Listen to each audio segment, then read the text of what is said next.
Yeah. Dr. James J.C. Cooley. The James Cooley Show. It's your life. Yeah.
Hello, welcome to the James Cooley Show. It's your life. I'm your host, Dr. James J.C. Cooley, and wow, I hope everybody had a wonderful weekend because we're kicking off Monday with a absolutely fantastic show, and I tell you, this topic probably needs to be talked about because when you're meeting your soulmate or whatever type of mate, you want to know if this person real or not, so I'm not gonna give away too much right now. How you doing, Michelle? How you doing?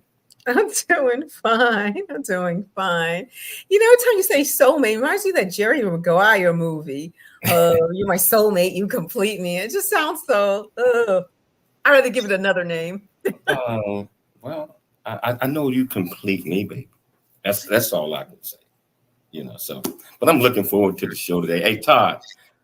We talking red flags and all type of other stuff when you're dating and trying to get an understanding. What are your quick thoughts on that?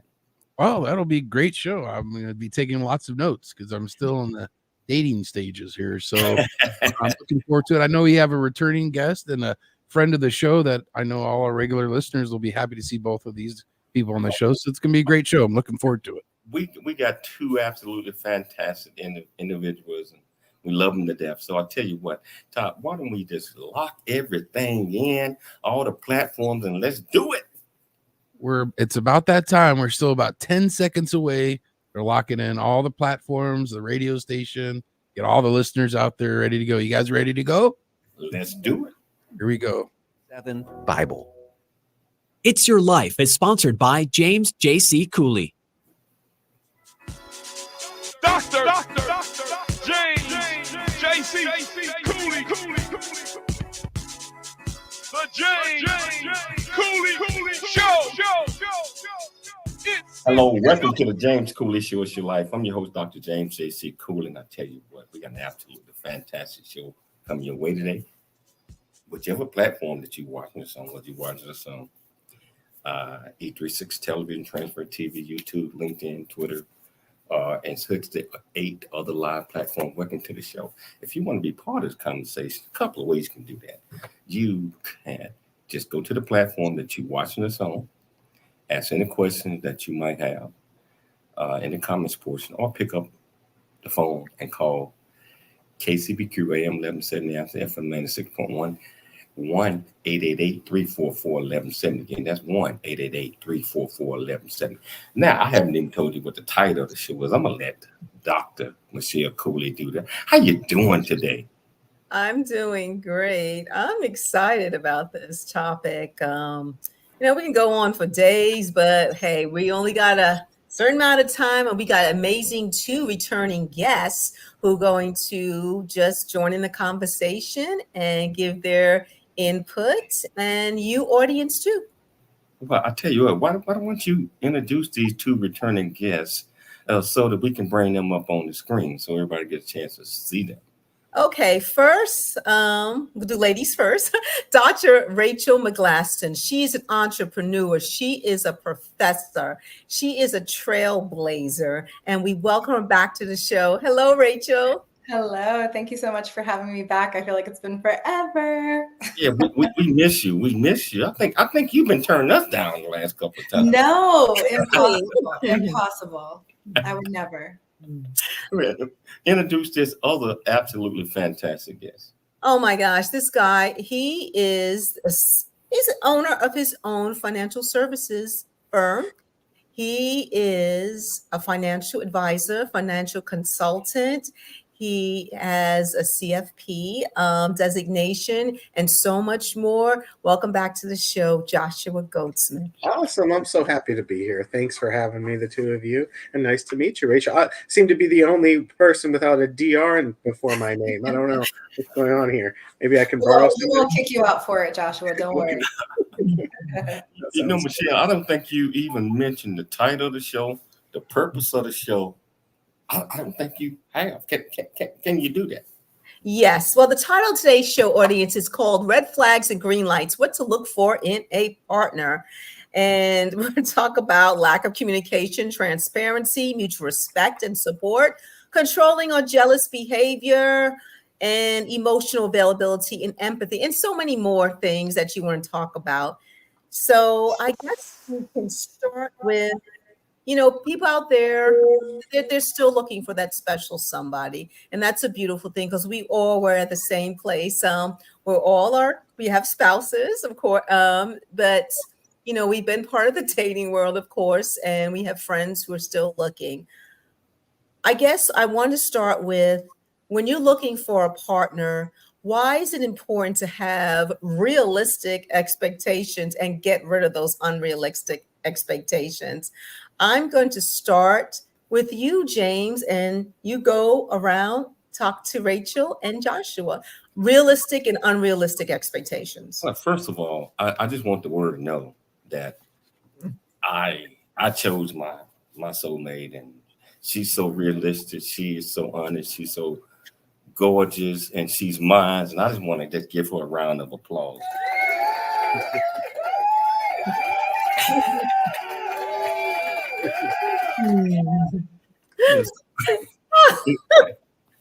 Well, it's interesting, and I know I started with you, but how important it is to have realistic expectations of what you're looking for in a partner. Well, I believe that, everybody wants everything in a person, right? And a lot of times when you're dating, you're not really dating. So you're getting a chance to check the person out to see if there is any chemistry there. And as you are doing that, I can only speak for myself.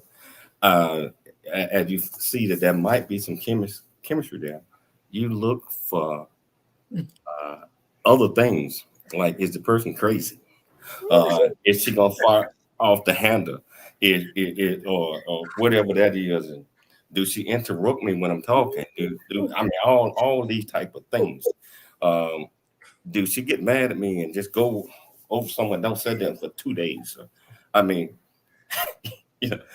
What I'm trying to say is people have different personalities, and realistic is you're not going to get everything that you're looking for in a relationship. And that's why they got the 80-20 rule. And there's a lot of people, they got the 80-20 rule on several different things. But if you can get 80% or 82% of what you're looking for, I'm talking about in all of the things that you're seeking, you got yourself a winner. Wow. I'm a winner. So Rachel, Dr. Rachel, how how important it is to be emotionally ready for a relationship. Some people go from relationships to relationships. They just can't be alone.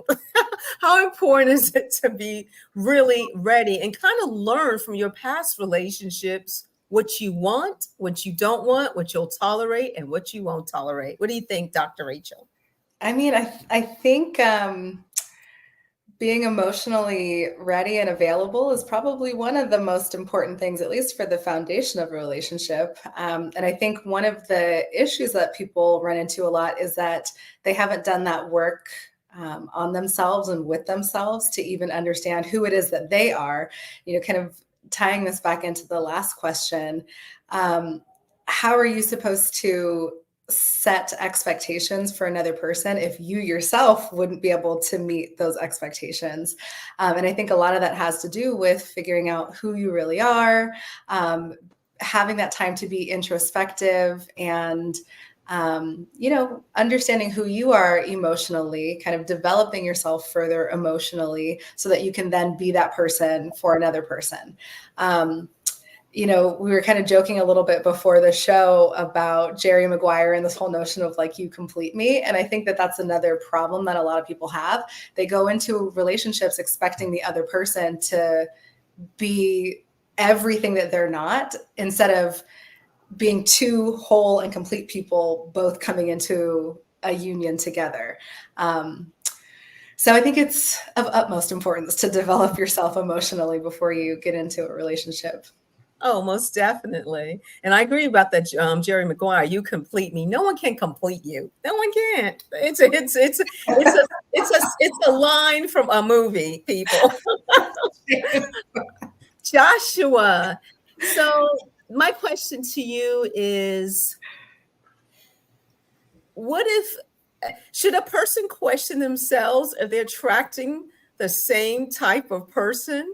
And it's a negative, I would say, common denominator. If you're looking for that right person, but the last 3, 2, 4, 5 people have been the same and it's not what you're looking for, how important it is to do some introspective thinking, or it's not always them. Maybe it's something I'm doing. Well, thanks again for having me on the show here. Although I feel a little bit underqualified, I don't know what makes me a professional for relationship status, but I do have a spouse and we've been married for a couple of years. As far as attracting the same person, the same type of person, I mean, absolutely. You've got to kind of look at yourself and say, I'm attracting the same type of narcissistic behavior. What am I doing wrong? Or let's look at myself first and find out, am I looking outside myself for someone to fill in the gap of where I lack? Or am I looking for, outside myself for somebody to complement my strengths and weaknesses? There's a distinction. And if we can draw the distinction, I think it would be definitely beneficial for ourselves. Nobody wants to repeat the same relationship over and over again, It's just a different name and a different face. I'm on this. I have friends. I guess still call them friends, but they look for the same type of girl, same look, same everything, same no brain. I mean, and they do it over and over again because they're looking for this trophy. James, we're all looking for a mom. Okay. All men, they're looking for someone to take care of them. I mean, to a point, I'm correct. It's like I have a degree in psychology. It's like the Freudian mindset. It's like it's definitely exists, and there's definitely you've got to give some credence to those perspectives. It's just But you're right, James. Nobody wants to see, Michelle, the same person over and over again. And it could take up a good portion of somebody's life. So how do we get out of this wheel? I tell you, hold that thought. We got to take a station break. You said that most guys are looking for a woman just like their mother, right? That's right. Yeah. Okay. We're going to come and talk about them a little bit more. But I tell you, if you want to be part of the conversation with your platform that you're watching this on, all you got to do It's just go to the comments, ask any question that you might have, or pick up the phone, call the studio directly. KCBQ, AM 770 ounce, FM 96.1, 1-888-344-1170. Again, that's 1-888-344-1170. It's your life. And we'll see you shortly after the break. Okay. We'll see you shortly after the break. Okay.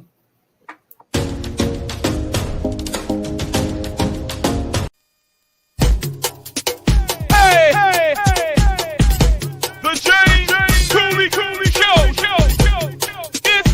your life. Dr. James JC Cooley. Hey. Let's go. It's the James Cooley Show. It's your life. Dr. James JC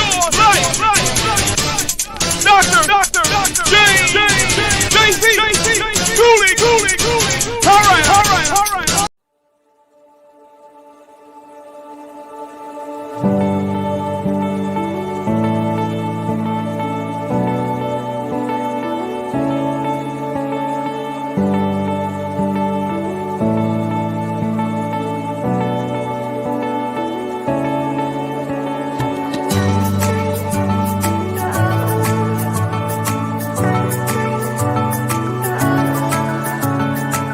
Craving a slice of Chicago right here in Temecula wine country? Then dive into legendary Chicago deep dish style pizza at Rosati's Pizza Pub. Piled high with gooey cheese, rich tomato sauce, and your favorite toppings, Rosati's delivers the taste of the Windy City right to your table or front door. Enjoy the cozy pub atmosphere and an impressive selection of Temecula wines. Come on down to Rosati's Pizza Pub for your slice of Chicago right here on Rancho California Road, or order online at myrosatis.com. Rosati's, where Chicago deep dish pizza meets Temecula charm.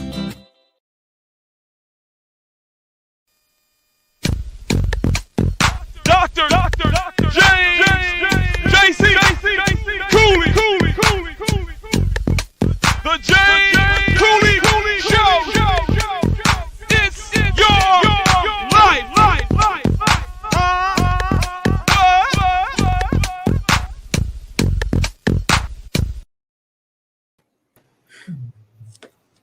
Hello, welcome back to the James Cooley Show. It's your life. And I tell you, we're having such a wonderful time here. Hey, Todd, are you guys there in the studio? I don't know what's happening in the studio. But, we're going to continue this because this is absolutely fantastic. And one thing that caught my attention, I'm going to say it again. Y'all said, well, we all are looking for somebody like our mother. It's called the Oedipus complex, JC. And it's actually a Freudian theory. So, it's called the Electra complex for women. The Electra complex. I'm very familiar with Sigmund Freud. Yeah, he was a different type of guy. but that's true because we all, I ain't gonna say we all, but many of us want the woman that we're gonna marry to be able to live up to the expectations and the standards of our mother. With that being said, I'm gonna turn it back over to Michelle. You got it. Thank you, James. So, one of the most important things. So you're right. We have spouses. We're all married. But as far as the red flags, as far as when you're looking for a partner, the most important thing is transparency.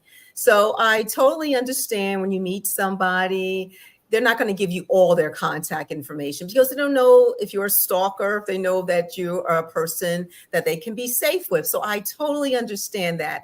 However, after a certain amount of time, couple of weeks, over a month or so, if the only way you can reach that person is at a certain time, or you don't even know where they live, or where they work, or even if they do give you a number, you never hear their voice. A lot of people have automated voicemail, which is fine, but the only time you can reach them is when they call you back, not when they actually pick up the phone. So there's some red flags out there, people. When you're looking for a partner and you're seeing somebody for a couple of weeks, I would say one of the red flags, I'm thinking of friends, or is that, you can only reach them at a certain time. They're never home when you call them. They haven't even approached the subject of you coming to their place, or they're always going to your place. That's So a mistress. that's on. That's not a relationship. That's a mistress. The way you I describe don't know it, what that is. or a mister, I mean, come on. The relationship is built on transparency, honesty, sharing. And if you can't, if they're limiting, that's a huge red flag in my book. Oh, yeah. Ginormous. When me and James started dating, audience, I'm gonna tell you this. He was so sweet. Anyway, he gave me all his numbers. Work, home, cell. I got it day one. So I knew he was serious. You can reach me anytime. I didn't give her the back phone. I didn't give her the back phone. That phone. But that's really important. It's transparency. Like I said, you don't want to invite someone to where you live because you want to make sure that I totally understand that. But after a certain time, you need to feel or believe that this person is being honest with you about their, where you can reach them. What are your thoughts on that, Dr. Rachel? I mean, I couldn't agree more. And I, second what Joshua said about transparency being so important. I think it also ties in with people being able to be authentic, which I think is another kind of big hurdle sometimes that people go through in especially early on in relationships. But if there's a lack of one, there's probably a lack with the other. If there's a lack in transparency, there's probably a lack of authenticity. And for me, I mean, that would make me question, like, why, right? So am I a mistress? Are you seeing multiple people? Do you have some sort of secret life that I don't know about? And in today's day and age, people are so not just accessible, because of all of our different social media platforms and things like that, but you should be able to do just a little bit of homework and be able to find out at least a little bit about who a person is. And so just to kind of add on to this lack of transparency, if you're not able to find any of that online, whether it's a Facebook profile or an Instagram profile or whatever, you probably should trust your gut in thinking that there's at least something off. So whenever you are able to get this person on the line, have a conversation about it, and then if they're not willing to open up and kind of explain themselves, it's your choice to keep it going. But I think one of the problems that people have too is that they ignore red flags and think that they can either change the person or think, oh, it's it's not really that big of a deal. There's probably just something else going on, and then it comes back to bite them later on. But I want to comment. Wait, I want to comment on that. Remember that show Martin and the character Tommy? They're like, they don't know where he works. They keep saying, "You don't have a job." They're like, "Oh, you know where I work?" No, I don't. Yes, the running team. They don't know where he worked. Yeah. But yeah, I definitely want to piggyback on that, Rachel, because it's really important. But also, so a person stress about trying to dig up all this information about a person they're dating, especially if it's not serious, especially if they don't know if it's exclusive. Should you waste that energy? That's my question to, I would say, Josh. Should you waste that energy trying to dig up something unless you just got spare time? I mean, yes, number one, yes. Stalk them as much as you can, and find out as much as you can. We're in the information age. If they're online, it's public information. Why should somebody else be able to have access to it and not the person actually that you're wanting to become intimate and consider for a relationship?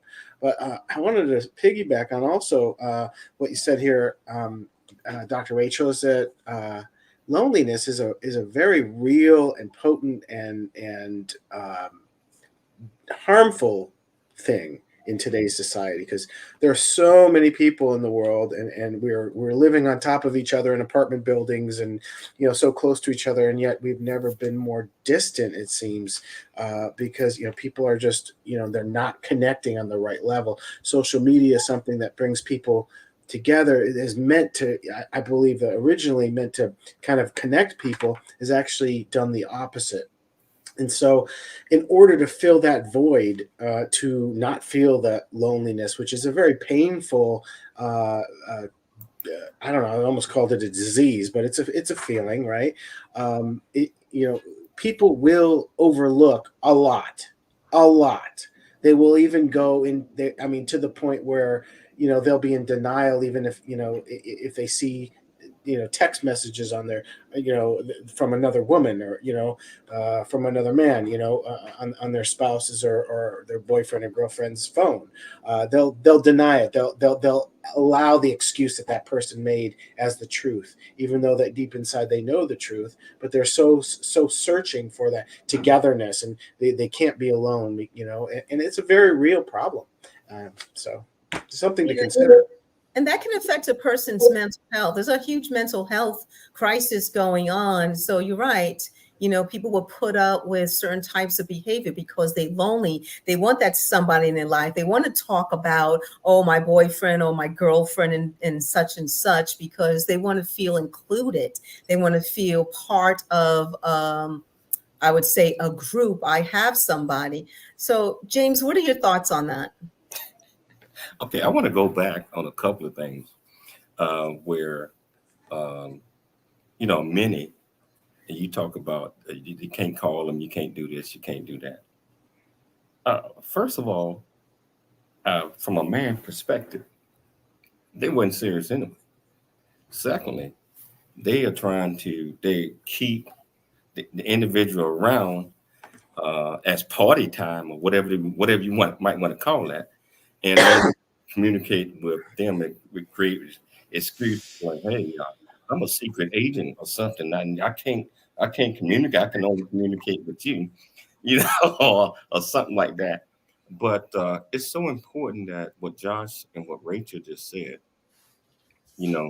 relationships are built on trust, and relationships is being able to understand and share what's going on in your heart and your mind, along with being able to be honest. If you don't like somebody, if you don't plan on spending some major time with them or all that, I don't believe no one should be out there hurting somebody else's feelings. And a lot of people do that because they're greedy. But I'm talking about men and women. I ain't talking about just guys. But you destroying a heart. It could be that way. If you continue to do it. So I guess I have learned over the years that if I ain't all in, I'm all out. I can't just, the greedy side, that just doesn't work, because it's going to come back and get you.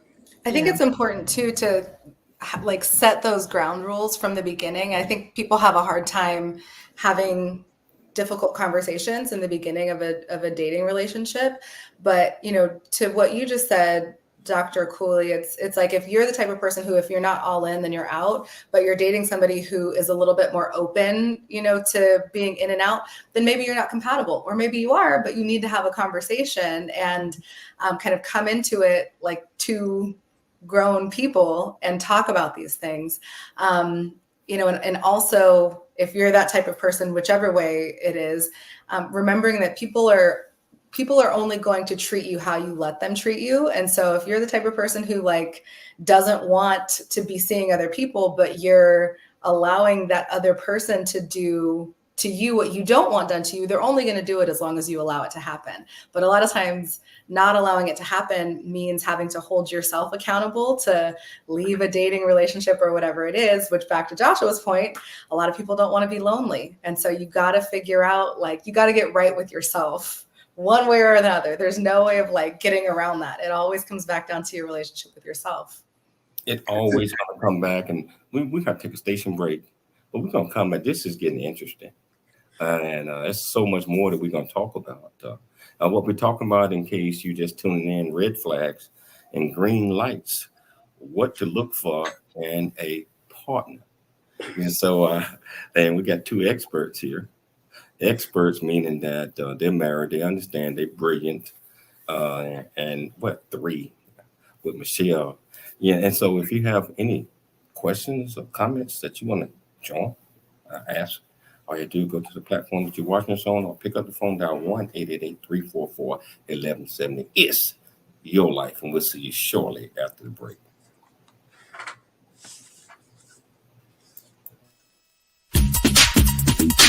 The James Cooley Show. It's your life. Bodies Pizza Pub. That's right. High with gooey cheese, rich tomato sauce, and your favorite toppings.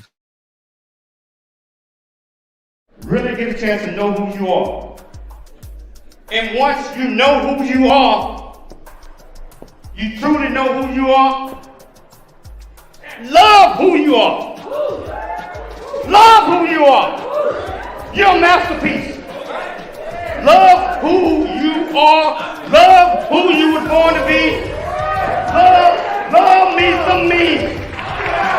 That's what I'm talking about. When you leave high school, you gotta know today or tomorrow, or hopefully today, what your plans are. Hopefully, there is no bad decision unless there is no plan. Create, collaborate, commit with confidence. Commit with what? Commit with what? In everything that you do.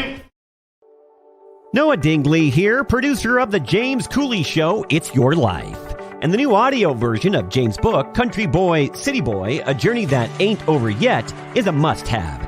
James shares his true life story of struggle and success in America. It's both a cautionary tale and a roadmap to achieving the American dream. Get the new audio version of Country Boy, City Boy, A Journey That Ain't Over Yet by James Cooley on Amazon.com or wherever audiobooks are sold. Dr. James JC Cooley. The James Cooley Show. It's your life.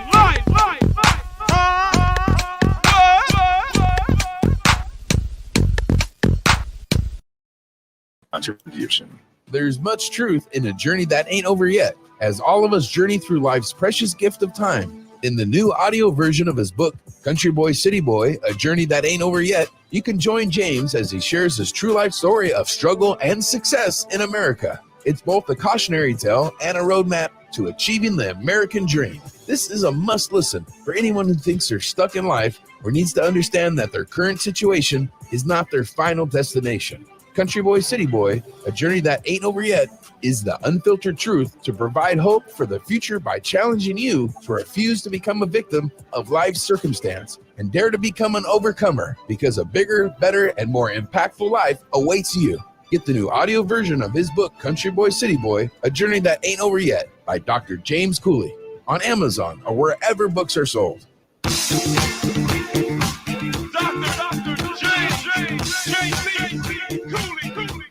Hello, welcome back to the James Cooley Show. It's your life, and I tell you, this is such.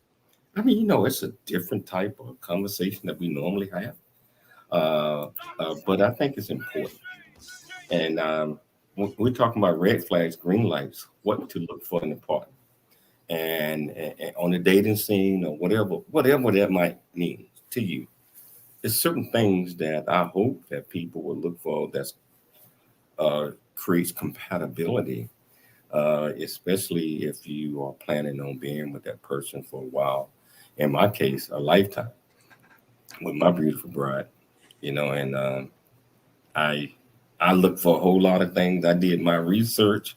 I did everything that Josh told me except the stalking portion of it. And I did. And I'm curious to hear what Todd got to say. Todd, what you think of the show so far? Oh, it's a great show. I'm sure a lot of our listeners out there are really enjoying it.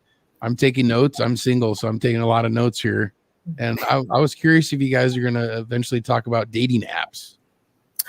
Oh, okay. We can talk about that. That's a good one. Oh yeah. Hey, that's what a great producer is all about, Todd. And yes, we're going to talk about that.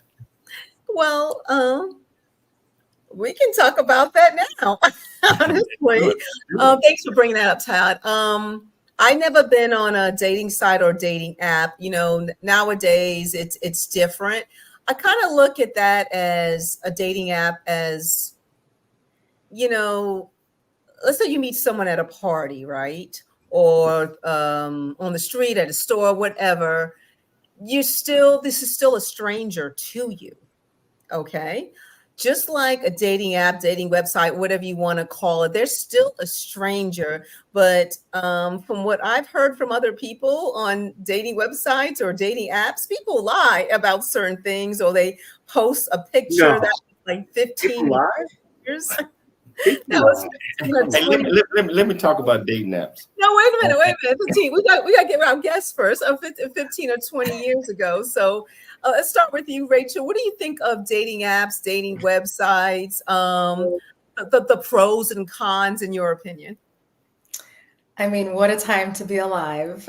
Personally, I am pro dating app, but I do think that people struggle in any online platform to be authentic because there are so many options to be inauthentic.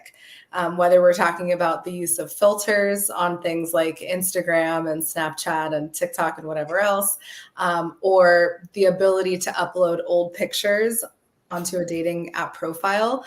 So I think that temptation is very real. But I also have a little bit of a soft spot for that, right? I mean, you have to be you have to allow yourself to be vulnerable, to show up as who you really are right now, plus or minus 10, 15, 20 years or pounds.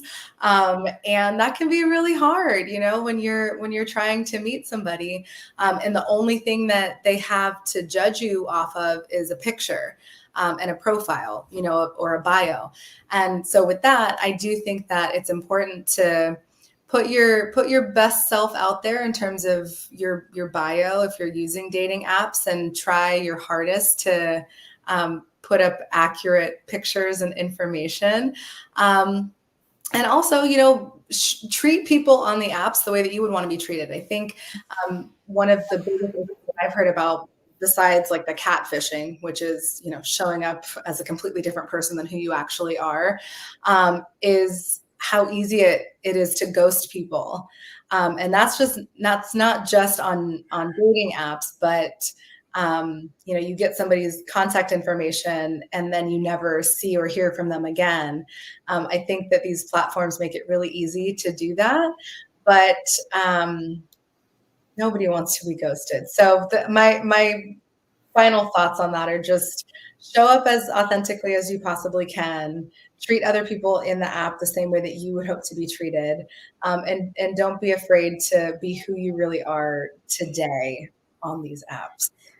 Thank you, Dr. Rachel. What are your thoughts on dating apps and dating websites, whatever you want to call them, Josh? It just depends which app. Okay, because there's a difference between, you know, a Tinder and like eHarmony. You know, people are looking for different things, and it's kind of known out there that, hey, if I'm going on Tinder, it's more or less a hookup. You know, I'm looking for a hookup, and but it's also the way that people treat you on those apps. Like what Rachel says is like, you know, it's easy for them to just say, oh, they didn't fill this box that I'm required. I'm just going to cut them out, block them, and it's like they never existed. You have people treating other people subhuman. You know, it's like you don't even deserve a second chance because you made this comment.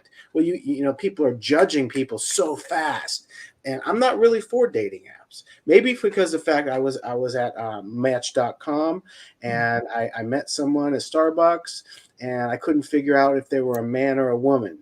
For a half an hour that I'm sitting across having a coffee with them, I thought it was a woman, but then she's wearing a thing. She's got hands of a man, but features, you know, high cheeks. Maybe it was the makeup. But anyway, after about, you know, half an hour, what am I doing? I can talk to anybody, So I said, thank you very much. I stood up and I paid for the coffees and I left. And I threw out my Match.com, membership. And no, I met my wife in person. And I do not recommend dating apps, not only for that reason, but because I've had, several bad experiences. I was single a long time before I got married. I think that, people underestimate the power of going to the grocery store and actually opening your mouth when you see something that you want other than food. It's like, why can't people just meet? You want to run into, how many attractive people, and if you're single, you open your mouth, you run your mouth. I don't care what you say. If you fall flat on your face, maybe, okay, well, you know what? We live one time and, got one shot here. So let's make the most of it, right? Thank you, Josh. James, what do you have to say about dating apps? I know you wanted to tell a story. Well, hey, Josh, it should have been easier for you to identify whether that a man or a woman. One thing you do is you offer a glass of water. James, see if the apple gonna pop out. No, she's wearing a scarf. So what do you think of dating apps? I am pro dating apps. I used to be pro dating apps, but I'm not today.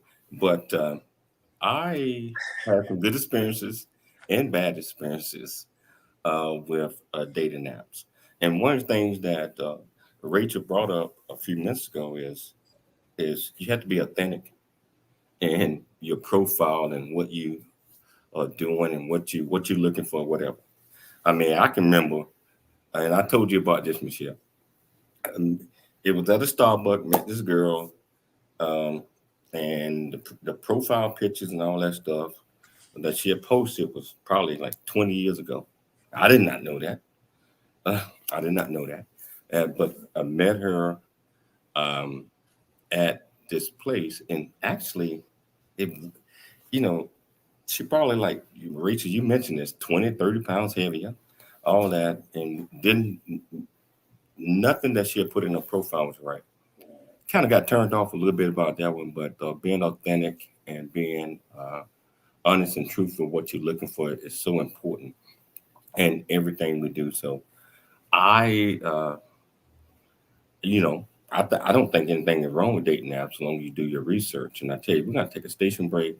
But when we get back, since Todd brought this up, when we get back, I want him to tell us what his thoughts are on dating apps. And I tell you, if you want to be part of this conversation, all you have to do is just go to the comments, ask any question that you might have, or pick up the phone and dial 1-888-344-1170. Again, that's 1-888-344-1170. It's your life, and we'll see you shortly after the break. There's more stories of greatness to help you overcome adversity coming up on It's Your Life with James Cooley.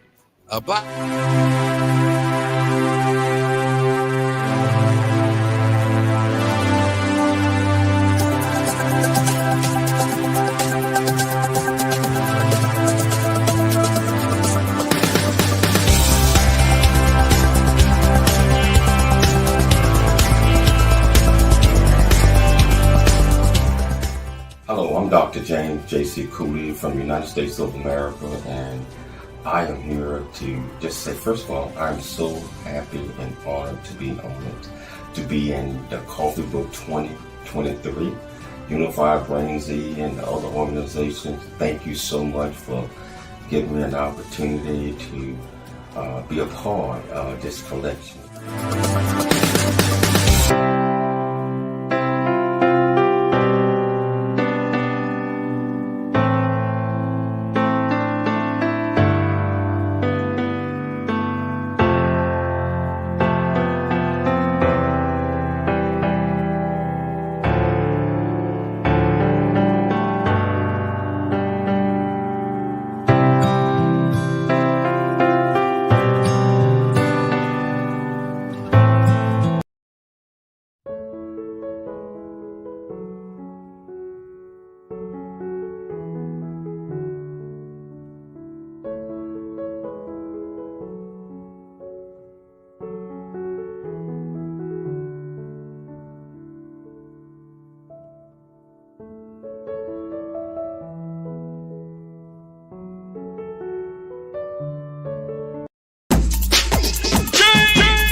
wonder about his arrival in a rural deep south town and realization that life would never be the same, Cooley lays out his struggle to adjust from city life to country life and back again, sharing his hard-earned lessons to educate, encourage, and enlighten our next generation of leaders and heroes. Get your copy of Country Boy, City Boy, A Journey That Ain't Over Yet by James J.C. Cooley, available on Amazon and everywhere books are sold. Craving a slice of Chicago right here in Temecula wine country? Then dive into legendary Chicago deep dish style pizza at Rosati's Pizza Pub. Piled high with gooey cheese, rich tomato sauce, and your favorite toppings, Rosati's delivers the taste of the Windy City right to your table or front door. Enjoy the cozy pub atmosphere and an impressive selection of Temecula wines. Come on down to Rosati's Pizza Pub for your slice of Chicago right here on Rancho California Road, or order online at myrosatis.com. Rosati's, where Chicago deep dish pizza meets Temecula charm.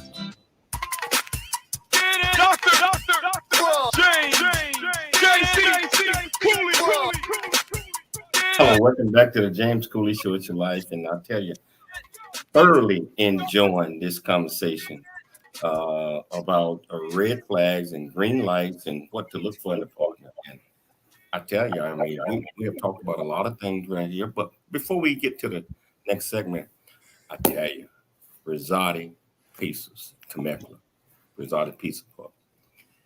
I've been craving for the last 3, almost 4 weeks, a slice of that deep dish pizza, a thin slice. Michelle and I will be back in Temecula this Saturday, and I can't wait to go and meet with Steve and Angie and get me a couple of slices of the pizza. I'm gonna try to get them in the studio next week, Todd. I'm gonna try to get them to come down there with us and bring some pizzas and stuff. So I tell you, if you're ever in Temecula, Rosati Pizza Pub, it's delicious. Not only is that deep dish, but they got like 20 other different things or more than that on the menu that's delicious. And Josh, you eat there all the time. Rachel, I don't know if you ever eat there or not, but Michelle and I do. So if you're in Temecula, go by Steve. Tell Steve and Angie that I sent you that. Todd, I want to get your quick comments on dating apps, and then Michelle's gonna move to something else. But that real quick, I was gonna say Rosati is probably a great place to take a date. Absolutely, I'm telling you, it is. And when it comes to the apps, I tried them a little bit, and the one thing, they can be a little bit discouraging if they show you how many people have looked at your profile, and it shows like 600 people have looked at your profile and 2 ladies have emailed you. So it could be a little bit discouraging. But kind of what Joshua was saying a little bit about, meeting people in public, I find that while I was on the dating app and I had a couple like messages going with different ladies, that I wasn't so encouraged or I wasn't so quick to actually talk to a lady in public.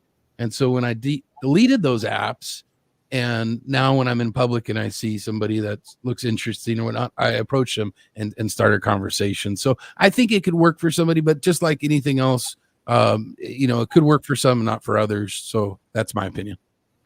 All right. Thank you. So let's talk about some really amazing green lights, what you're looking for in a partner, especially when it comes to respect. Respect for people's differences of opinion, actively listening to them, and thoughtful actions. It can be, and as for women, so I'm speaking as a lady on a date, and if you're driving somewhere, it's important to me that my date opens the car door. That's important to me. If he's going to wait till I get out the car or just hop in the driver's seat and leave me just to open the car door myself, those things are important to me. That's how I was raised. And I mean, don't get me wrong. If it's a snowstorm, I'm just going to wait for my date to open the door for me. We're trying to get out the car at the same time. But those thoughtful things. I know when me and James were dating, he brought me flowers. He knew I liked pistachios.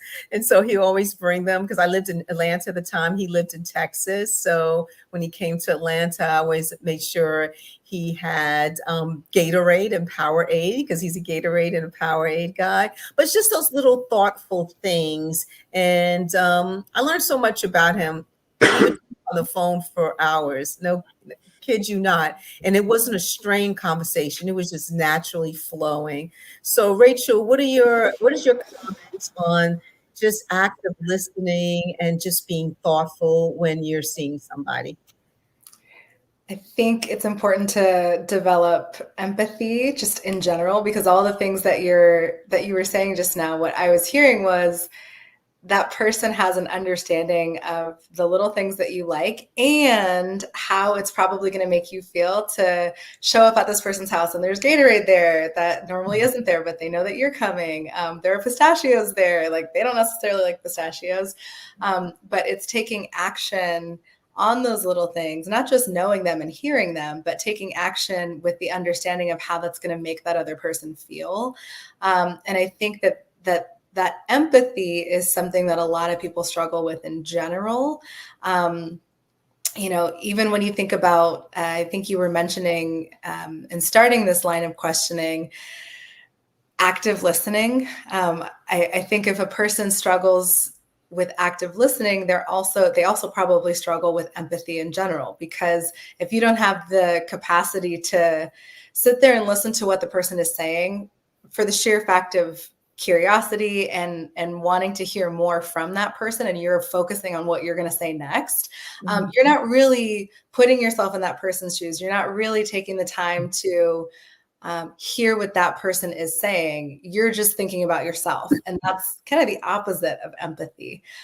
So I think it's a really important skill set to develop, not just for romantic relationships, but just as a human being. So thank you, Dr. Rachel. What about you, Josh? Thoughtfulness, empathy, active listening. How important is that as far as finding or looking for what you want in a partner? Oh, well, obviously, I think that's a low, underhand pitch, Michelle. Come on, all of those are very, very important. I'd be remiss to not say that, but you also have two things. What you said earlier with when you want someone to open a car door for you is also important. I think when people are first dating, is to set the expectations, communicate what you want, because let's say that person just wasn't brought up to hold the door, but sure, why not? If it makes you happy, they don't mind doing it. You may want to just share that, because I mean, look, you're new, you come from different family structures and different behaviors, and if that makes you happy, it's a very small thing that I sure would be willing to do for my wife if if she asked me to do something that I wasn't doing. But you also have out there kind of it's like a virus. Like, I don't know if like social media is creating it or what is happening, but there's like so much narcissism going on. It seems like I talked to some friends of mine, and they're involved in these narcissistic relationships where they're being manipulated, or they realize they're being manipulated for a long period of time, and they seem to be attracted to the more empathetic that you are, the more you attract, for some reason, the narcissistic personality. So it's just important to that early on in a relationship to establish kind of your not only your expectations, but you're carrying equal weight in the relationship. So you're both kind of contributing the same amount, not one person taking and the other person giving. And that's what the dynamic is structured around for the first 3 years. And then you and then you realize, oh, this person's just a taker and I can't be in this relationship. Now you have to start over. Yes. And we only have less than 2 minutes left, but just real quick, things not to do when you're dating. I say number one, don't talk about your exes all the time during conversation. Rachel. Oh gosh, I was hoping you were going to come to me. Things not to do in a new relationship. Just think of one. Yeah, come back to me. Go to Josh. I don't know. I have too many. We're down to 1 minute. I think we need to do move too fast. Don't move too fast. I think we need to do a sequel of this, and I hope you guys are willing to do this. But right now, I want to thank each and every last one of you for taking the time to come on the show. Michelle, let's set up a seat because there's so many other things that we didn't touch. So I'd like to thank Michelle, Josh, Rachel, most importantly, our viewers, but my producers in my studios in California. I'll be there with you. I love you guys. And I tell you what, always dream big, think big, and be big at everything you do. We'll be back tomorrow, same time, same place. It's your life. We'll see you then. James Cooley Show. It's your life.